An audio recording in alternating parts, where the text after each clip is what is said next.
Yeah, Matt's wife on said the beer could be my backup. Right? Yeah.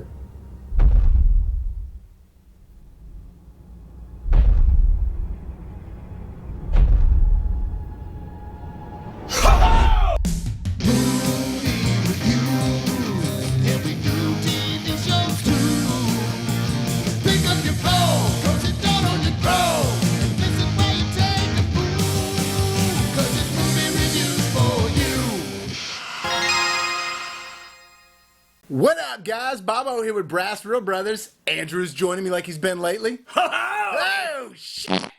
Well, we just went and saw Jurassic World Dominion, and what we've been doing lately is just been giving you guys a little bit of spoiler talk. So that's what we're going to do on this one. Yeah, this is all talking about the movie, breaking it down, what we liked, what we didn't like, and you can't do that without spoilers. Nope. So, did you like it? I give it a solid B. I'd say that's where I am. Straight B, not B minus, not B plus, straight B.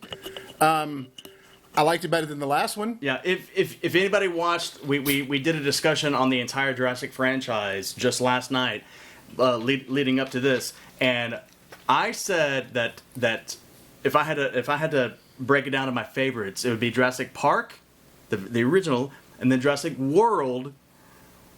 Fallen Kingdom was like the last. And this one might go into replacing, maybe like part 3 for me.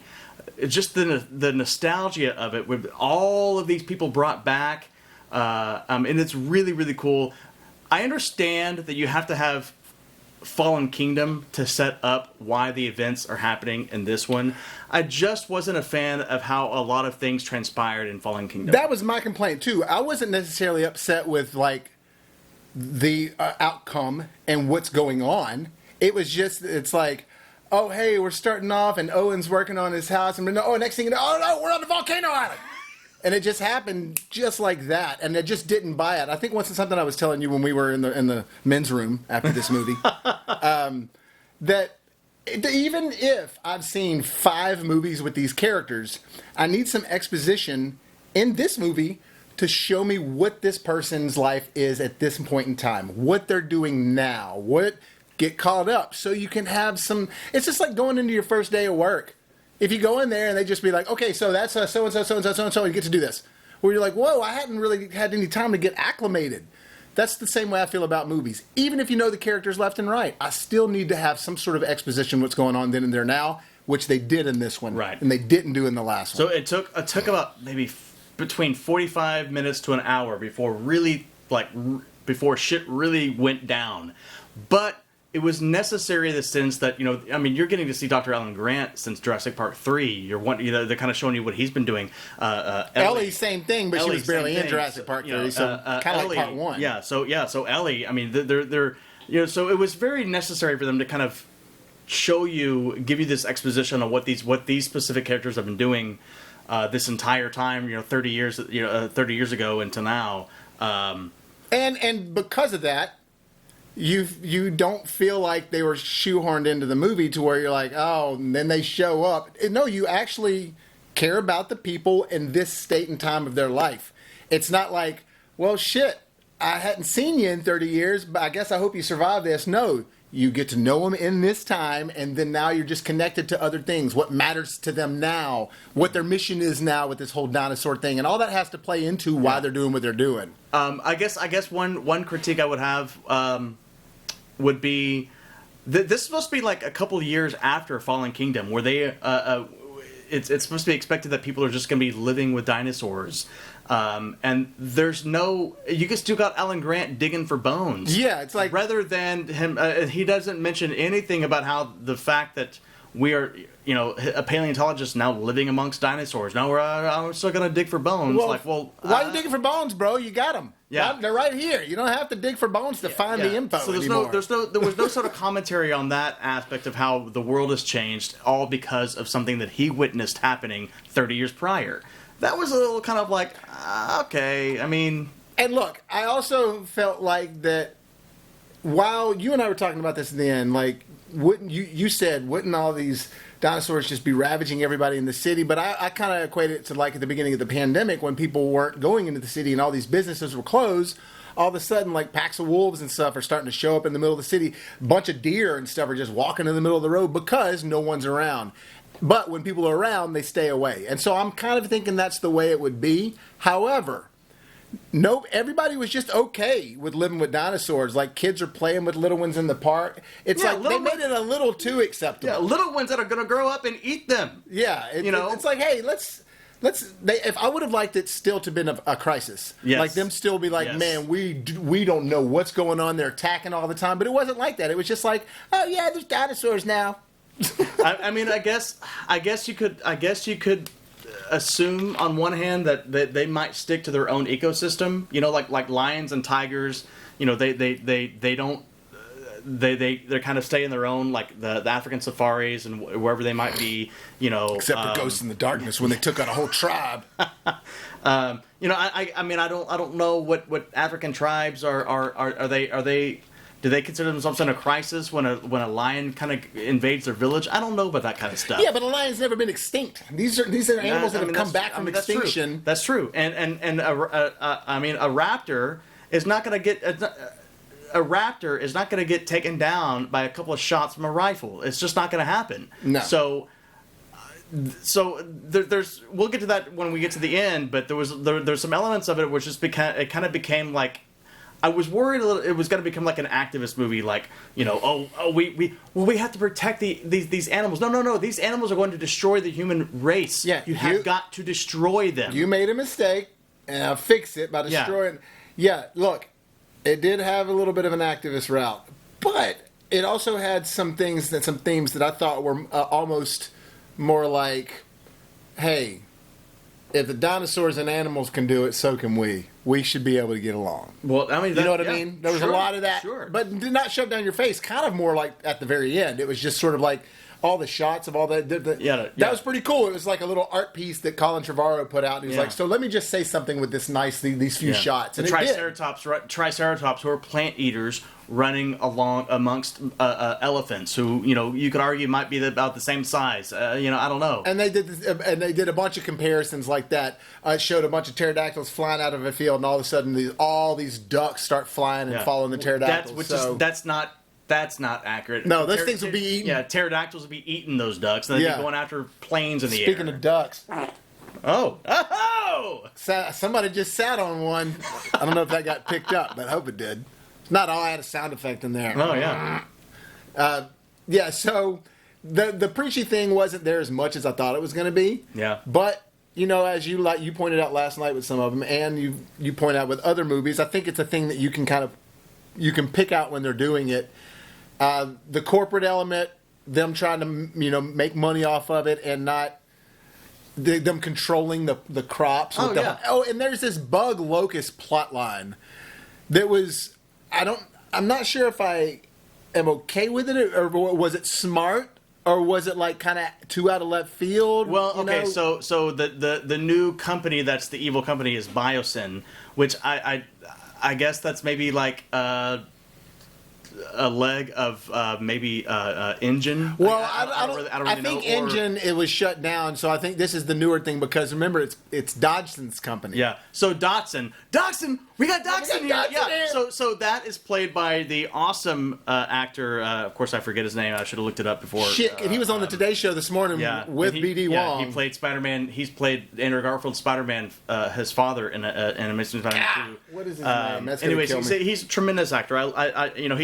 He's got a great voice, and he plays a really good kind of. He's got that calming demeanor, you know, which actually works well considering he's the villain in this. Well, but you know what he was though, is which I did like, because a lot of times the villains are like they're trying to be maniacal and take over the world. He was still just sort of a nerd guy that I felt like kind of got a little in too deep, and it's like, oh, maybe I've messed up a little bit, because he was never like really threatening. He was more like, well, what do you mean? Like the whole time he seemed like I think I really messed up. No. I think even when he knew he messed up, he was trying to cover it up because. Oh, no. He wasn't admitting it. What I'm saying is he wasn't like a Vincent D'Onofrio that's like. He was much more like, you could tell, like when he's on the train by himself, he's like, okay, come on. Like, yeah, he still is wanting to win, but he was a wuss, is what I'm saying. He was very much a coward. Once his life is in danger, he's realizing, maybe this is all my fault. I don't know. Like when you see Norman Osborn as Norman Osborn, before he even takes the serum, when you see Willem Dafoe, you're like, oh, okay, this guy's in command. You know, his character, this guy in this movie is not like that. He's very much the reason I got here is because I'm a nerd, and that got me somewhere. Like, he's not like Ian Malcolm. Super like, okay, well. Yeah. You know what I'm saying? He was much more of just like okay. And he was nervous every time they were around. You know, what do you mean they're here? I liked that it wasn't another. The nervousness is because he knew that he was corrupt. So Goldblum's character is... But you see what I'm saying? Yeah. I'm saying I like that he wasn't this maniacal villain. He was like a guy that just sort of like, he was corrupt, but he was also kind of a little wuss. And, yeah. You know what I'm saying? Like Vincent D'Onofrio was like acting like he owned everything. The guy in Fallen Kingdom, same way. In the same way in Lost World. This guy was not confident in himself. He was always like, oh shit, I think He didn't ever said I messed up. You could just tell he wasn't. Or always thought he had the. He wasn't sure of himself. Always thought he had the smarts to make sure that whatever it is that you think you're doing, I'm gonna outsmart you on this. You know. So like, I was worried for a second that Goldblum's character. You hear him do this speech where you think like, oh my god, this guy has gone full on into this biosyn world where they're doing all this biogenesis stuff and wanting to create a new world, I guess, essentially with dinosaurs and humans, and we can live with them. We can create things, cures for diseases, cures for diseases with these animals. But really, what he's doing is he's infiltrating biosyn because he realizes what they're doing is destroying the ecosystem because they have mutated locusts. Locusts are now the size of like dogs, and they are destroying crops at a extremely high rate, and because they're so big, they're able to kill people. Just not like eating them, but because they just attack you and you end up it's like shrapnel. You just end up getting killed. Yeah, there's a swarm of them, a swarm of these flying creatures, these flying locusts that are like this big, like literally. Yeah, swarm of these flying locusts that are the size of dogs. You get 100 of those things on you, and you're dead. And so. That had to do with a lot of biosyn and their biogeneticist stuff that they're doing, and so Ian Malcolm's character was basically trying to infiltrate that. So you actually realize that he's trying to expose all that. Pretty quickly, though, and honestly, by the stance that he's stood in the previous films, and as far as 1 and 2, and then the way he like talks at the end of Fallen Kingdom, and he's in court, and he's like, no, we need to get... I never really thought that like he sold out. It was just like, what's he up to here? And then you realize, he's getting in here so he can infiltrate. And, he honestly, he was one of my favorite parts as far as the reprisal characters. He was just like, it was like watching an older Ian Malcolm. Sam Neill was great. They didn't give him a whole lot of lines, and I think it's because maybe he isn't delivering them all that great. I don't know if you noticed when he was like, Grady, I know you train raptors, and it just didn't quite seem like that they were liking the way he was delivering his lines. So if you notice, a lot of his time in the movie, when he's with Laura Dern, she's talking a lot, and he's sort of like responding a lot. I don't know. I didn't buy that. I think that even in the first one, he was a bit more. Even in the very first one, his demeanor was way different than Ellie's. But what I'm saying is he had long, cool speeches about the raptor claw and how they'll do this to your back. Look, I'm telling you, when you rewatch it again. I was noticing it the whole time. They didn't give him a lot of lines. He's in the movie the whole time, and he's part of the movie. And he's reacting, and it's not like he's silent. It's just he's not. If you notice, when him and Laura are together, she's doing most of the talking. I'm just wondering. He's got to be the oldest out of all of them. Yeah. And look, sometimes it starts happening. I'm not saying that's the case. Something I noticed. She was still fine. She's still the same. He does get to give his line at the end, because this actually, it kind of shows you the backstory on them. She got married. Obviously, you knew that from Jurassic Park 3 that she got married, had kids with somebody else.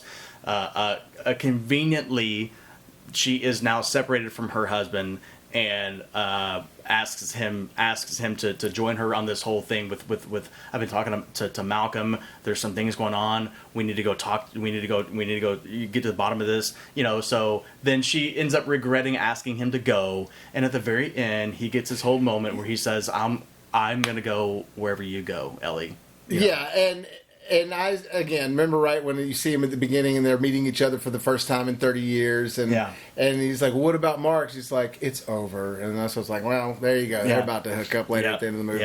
Yeah. Which is fine. That's cool. It's a nice little ending. And apparently this is going to be the last Jurassic Park movie. We'll find out. Look, overall, first off, let me just say this. The CG is phenomenal. Like, you never even feel like you're watching CG. Like, it all looked great. And there's plenty of animatronics in it as well. I mean, you can tell, but not in a bad way. It's like, oh, this is cool. They look like they're really interacting with these dinosaurs. But when it wasn't, like, even rewatching these other ones recently, Part 3, they started to kind of get it way more nailed down. But, man, Part 2 has probably got the worst CG in it.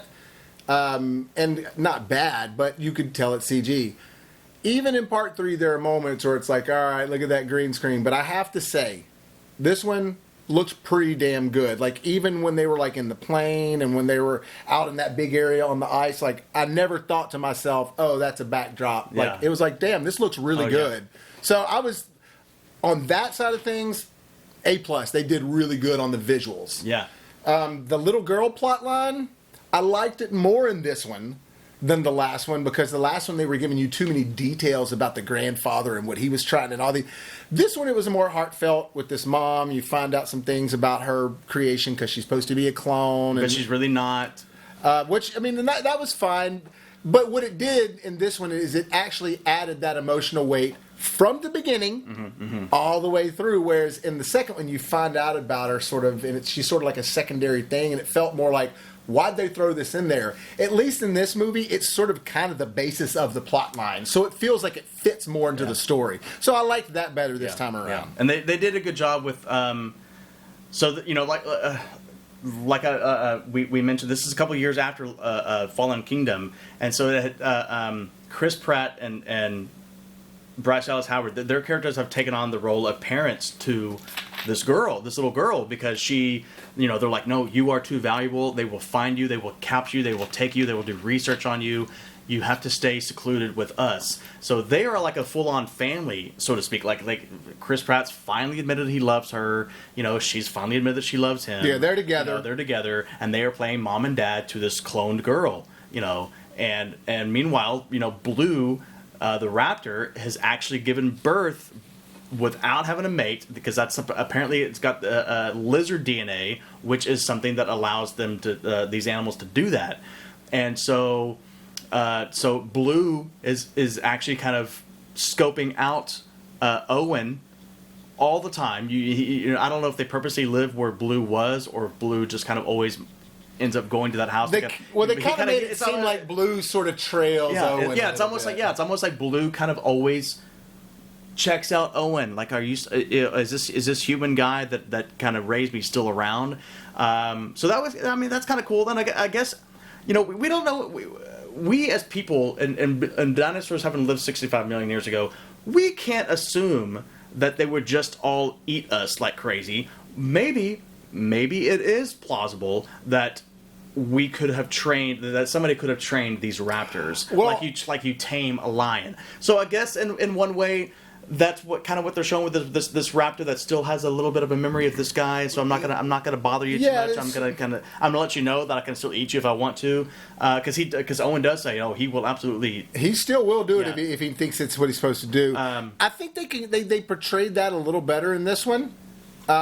Some of the things with the little girl's lines in delivery, which is like, "Hey, eyes on me," like. Yeah. Oh yeah.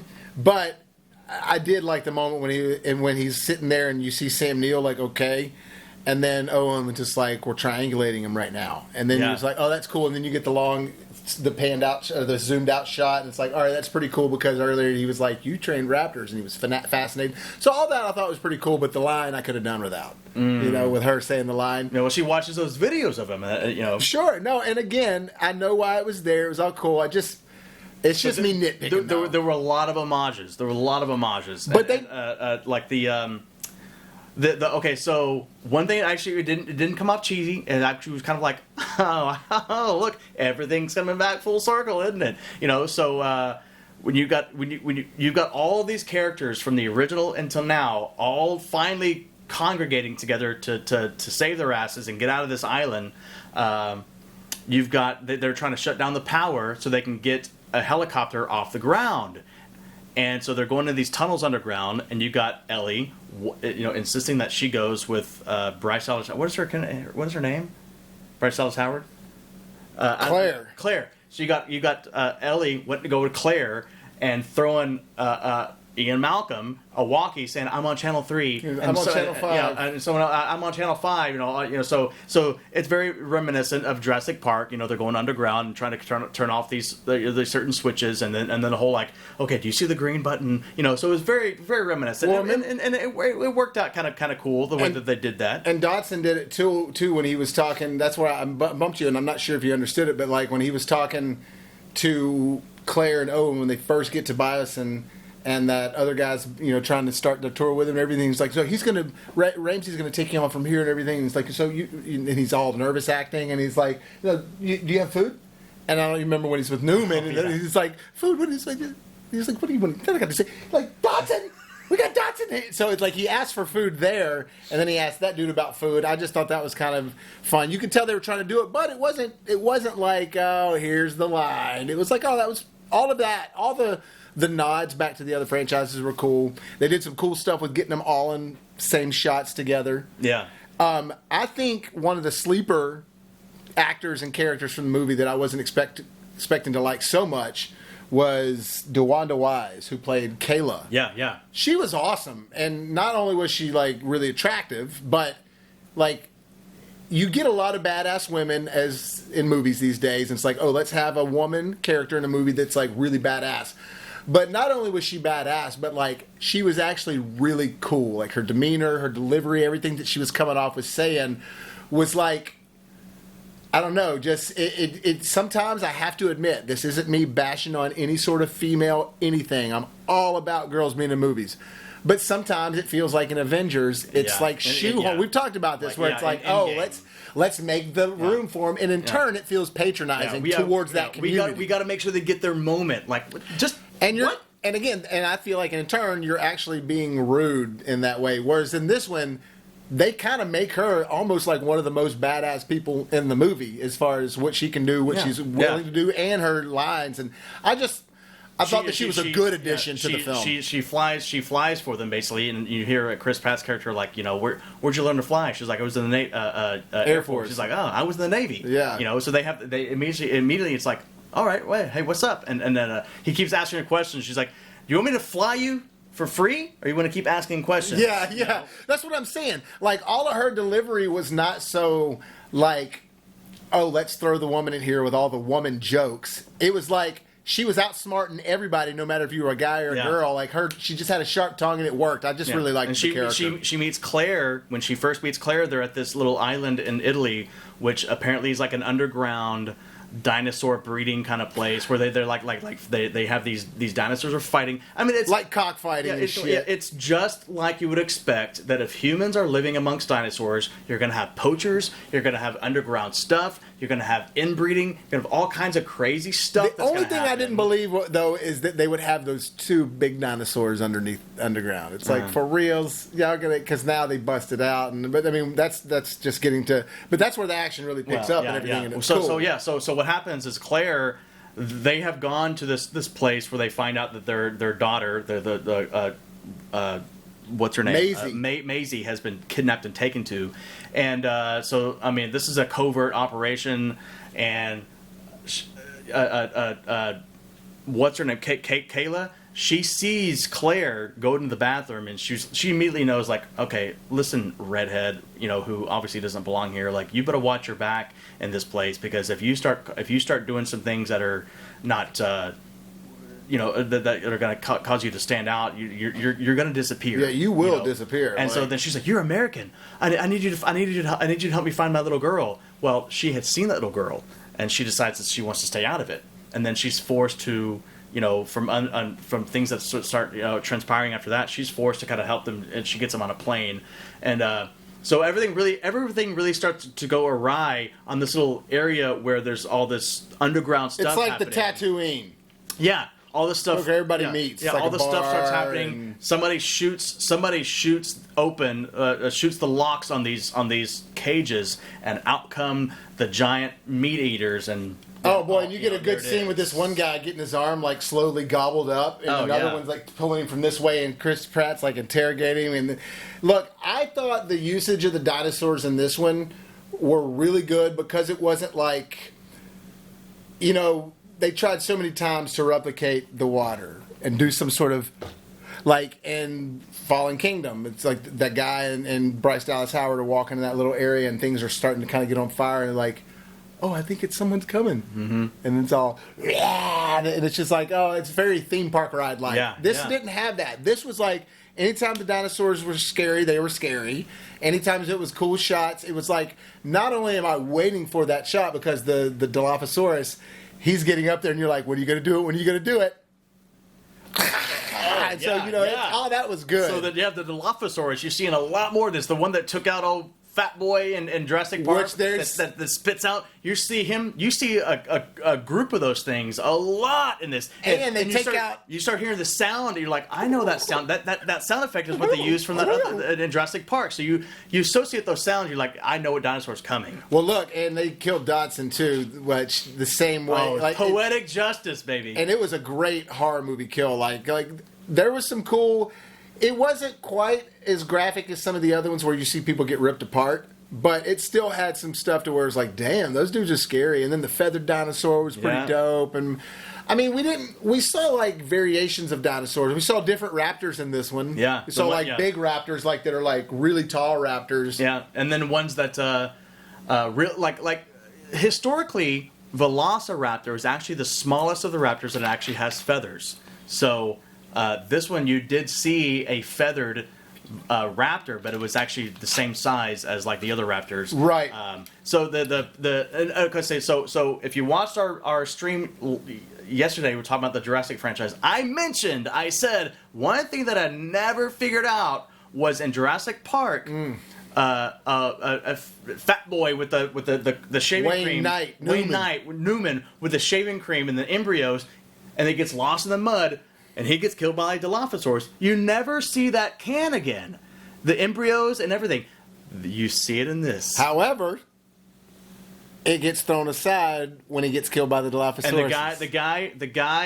the guy, Wayne Knight, who gave Dachshund in Jurassic Park that canister, he died from the Dilophosaurus. And this one, he's running away with the embryos and everything else he can get his hands on, because he wants to, because he's a greedy bastard, and he wants to try. He's like, I can start over. I can do this again. And he gets killed by the Dilophosaurus. But he also drops the shaving cream can, and it rolls off to the side. Yeah, we never see it again. Yeah, but he had it again, and you don't see it again. Yeah. What I'm saying is they did the same fucking thing as they did in part 1 with that can. So we're sitting here thinking like, there it is. Finally, they're going to wrap it up. Nope.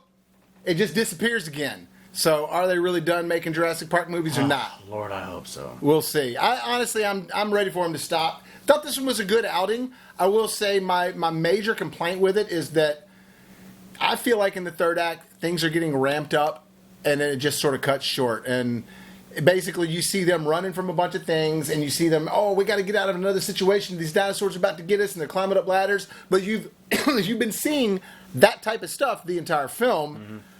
And then all of a sudden, there's this big showdown with the T-Rex and this other apex predator that I can't. And they talk about how two apex predators can't survive. They named it, so it was a real dinosaur that's not just like created by them. But I couldn't remember the name. I can't remember the name. Catch the name. Apparently, it's the largest carnivore that the world has ever seen, bigger than T-Rex. So they have the fight, and then once they have the fight, it's over. Like I was expecting, this fight gets in the way of them like doing their thing, and so then Sam Neill's like, look, this isn't about us, let's let them two fight, basically. And then that fight's over, and then it's it. And it's just like, I mean, and there's more to that fight itself, but it's really, to me, it was just sort of anticlimactic. Like at the end of the Top Gun, you see Tom Cruise go down, and then you see Rooster save him, and then they see them together, and then you think they're going to die, and then Hangman comes in, and there's just all these other things. It's like, one more, yeah! Like you get a couple of encores. You didn't have any of that in this, and it was just like they decided to end it, and it wasn't like you thought somebody was about to die. It was it's like this isn't about us, and they're just sort of kind of walking to the side and they do their thing, and then it's over, and they're okay, and everything's just the same. Nothing's really changed. And the encore was that they go back and they all go their separate ways, and Owen and Claire and Maisie are giving Blue back her baby, and they run off into the wild, and it's kind of like, there they go. There they go.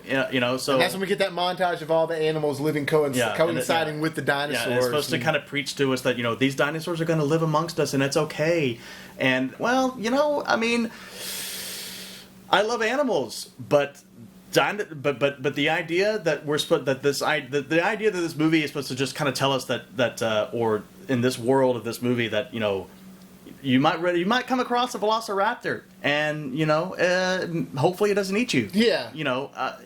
So I said in our live stream last night, I said the only way, in my opinion, that they can end this for real is they have to realize, for the sake of the human race, you have got to destroy the dinosaurs that are going to eat us. Yeah. But even then, at that point, I guess, you could. It'd be like people that go on the hunts for nutria and alligator down in Louisiana, or in Florida, you can get a job hunting pythons. Yeah, but like a rifle you could shoot down a lion with, sure. But you ain't got to take down a raptor with a couple of shots of a rifle. There are certain big game rifles that you can use, and but again, we're talking about rifles that are like mounted. Guns. You know what I mean? Not like a.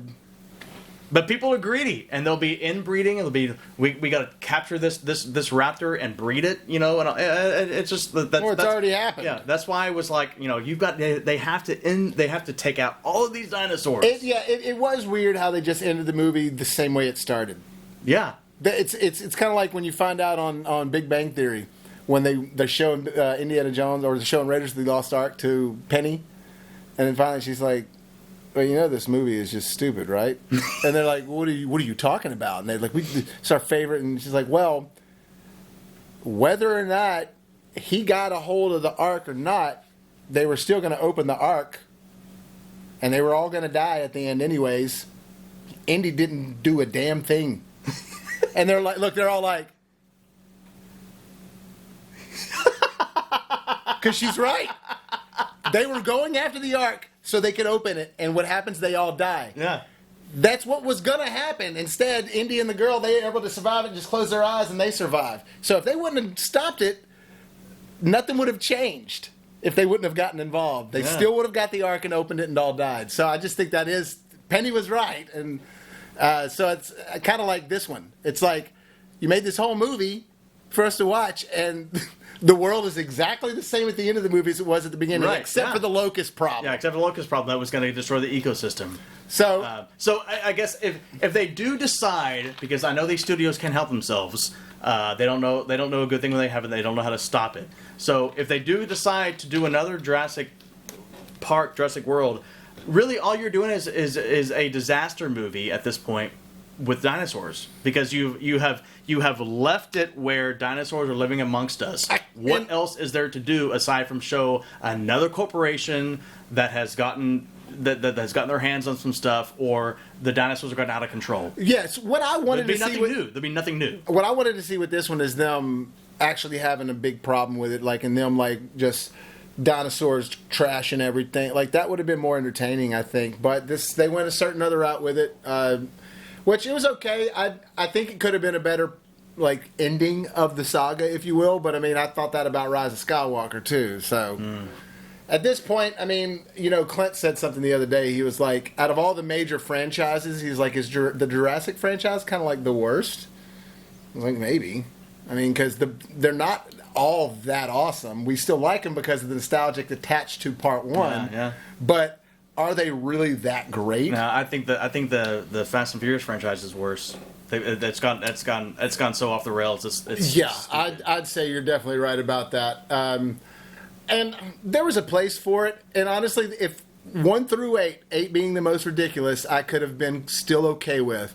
But man, F9 was just so off the rails. It was just like, I think I said this one time. I was like, man, you make part 8 look realistic with F9. But the dinosaurs are always going to sell. That's the thing. People are always going to love seeing these. And there is a fascination to creatures that are extinct, you know. So that's not, you know, what could have been.